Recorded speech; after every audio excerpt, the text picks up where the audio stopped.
Today's video is about the exporting of contact forces from an EDEM simulation, which is our discrete element modeling software for particle simulation. And here we have an example of a conveyor and through a chute onto a baffle plate, down through the chute with a drop impact onto the next conveyor.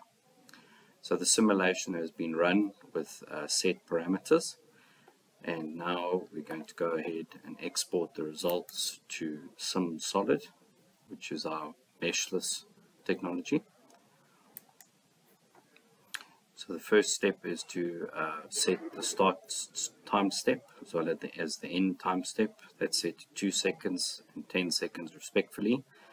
This is going to be averaged, an average file over this time range, and we need to give the contact force file a name, and then we're going to export it.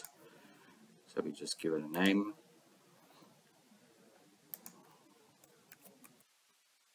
and these loads will then be exported.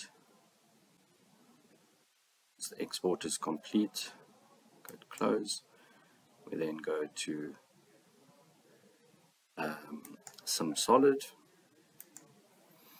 and now we're going to import the geometry of that particular deflector plate.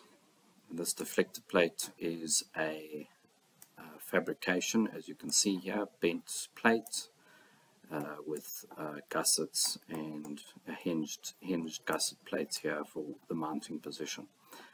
So we assign a steel for the material, and then we go and we select structural linear analysis, and we go and we select the inner hinge positions for fixed boundary conditions. Say OK, and then we go and we say to import the forces, and these are the from the exported forces from EDEM. Here we go, open, and you can see it's applied automatically to the face of this because it is orientated geometrically in the same position.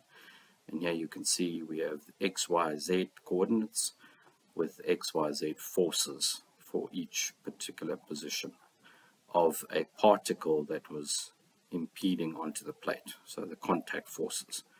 It's important to make sure that the coordinates are set to millimeters and the forces to newtons. We say OK. And this is then assigned. We can turn on to see our boundary conditions here for the fixed positions here, the hinge points, as well as the forces that were applied from the imported loads from EDEM. We can then solve the simulation. As I described, this is our meshless solver, so it's based on the generalized finite element method. Hence, this single part is a finite element, and now, therefore, the user is not required to do any meshing.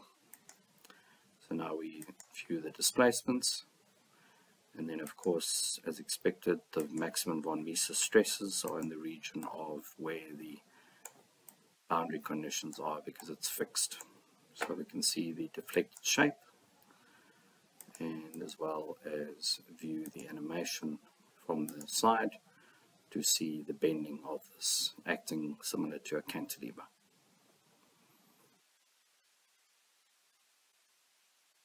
Thank you.